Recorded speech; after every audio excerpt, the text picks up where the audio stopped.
Assalamualaikum warahmatullahi wabarakatuh. Ingin bertanya Ustaz, Silakan. bertepatan dengan Hari Raya Idul Adha, seandainya ada perbedaan waktu hari raya di Saudi, misal hari ini sudah berhari raya Idul Adha, sementara di Indonesia belum. Apakah kita ikut berhari raya atau kita masih puasa? Itu saja. Iya. Ini juga sering ada pertanyaan, kalau misalnya kita puasa Arafah, karena perbedaan waktu kita ikut puasa Arafah sana apa gimana? Sama halnya. Ketahuilah akhi, pertama, ini masalah khilafiyah sebetulnya. Masalah ikhtilaf para ulama juga di zaman ini. Namun saya lebih condong mengatakan bahwa tetap ikut negeri masing-masing. Dalilnya mana? Firman Allah yang pertama, yas'alunaka 'anil ahillah. Qul hiya mawaqitu lin-nasi wal hajj. Mereka bertanya kepadamu tentang hilal. Katakanlah, ia adalah alat untuk menentukan waktu untuk manusia dan haji. Lihat, Allah mengatakan hilal itu untuk menentukan apa? Haji. Berarti haji pun harus berbentuk berdasarkan apa? Hilal. Sedangkan hilal itu berbeda-beda dari satu negeri dengan negeri yang lain.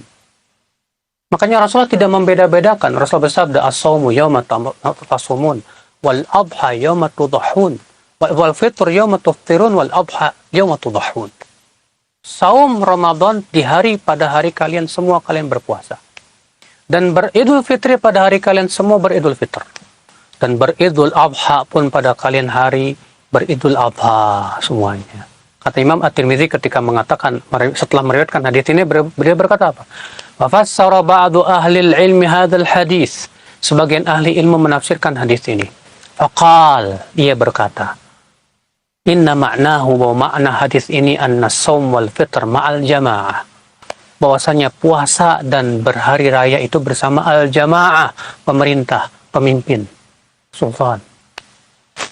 Sudah kita ikuti saja, Pak. Ya. Kan namanya juga puasa Arafah, masa yang namanya Arafah kan di sana. Akhi, penamaan Arafah itu kebiasaan orang Arab.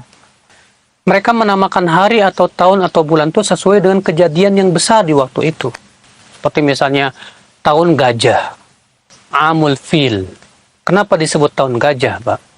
Karena ada kejadian besar pada waktu itu. Ya. Tidak menunjukkan bahwa hari Arafahnya harus ngikutin di sana. Karena semua sepakat. Hari Arafah itu tanggal 9, Pak. Tanggal apa? 9. Dan tanggalan 9 itu ngikutin hilal masing-masing.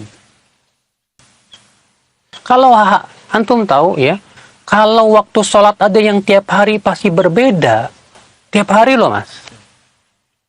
Gimana yang ini setahun sekali, Pak? Ya. Kalau yang setiap hari aja berbeda. Kalau sekarang di Indonesia misalnya jam 12, di Saudi jam berapa? Jam 8 pagi. Ya tidak. Kalau ada orang bilang, oh saya Jumatannya di Saudi. Kapan ente berangkatnya? Oh tadi jam 10, terus pulang jam berapa? Jam 2, balik lagi sono. Belum waktunya. Di Saudi itu kalau kita jam 4, di sana baru jam 12, baru masuk Jumatan ya. Itu yang tiap hari saja berbeda, apalagi yang tiap tahun. Ya. Maka dari itu kalau saya pendapat pribadi saya ya dalam hal ini tetap ikuti keputusan pemerintah masing-masing. Kalau pemerintah misalnya berbuat kecurangan dalam masalah penentukan hilal, mereka yang akan bertanggung jawab di hadapan Allah nanti pada hari kiamat. Makanya Ibnu Taimiyah rahimahullah pernah ditanya dalam Majmu' Fatawa, bagaimana kalau ternyata orang yang diserahkan untuk menentukan hilal ini, pemimpin ini, ternyata berbuat kecurangan. Kata beliau, itu tidak ada bedanya dengan masalah sholat berjamaah. Di mana Rasulullah bersabda, yusalluna lakum fa in asabu falakum walahum wa in akhta'u falahum wa alaihim. Mereka akan sholat mengimami kalian. Kalau imamnya benar, kalian dapat pahala, mereka dapat pahala. Kalau imamnya salah, kalian dapat pahala, mereka yang berdosa. Siap-siap aja nanggung 200 juta umat Islam di Indonesia. Alhamdulillah.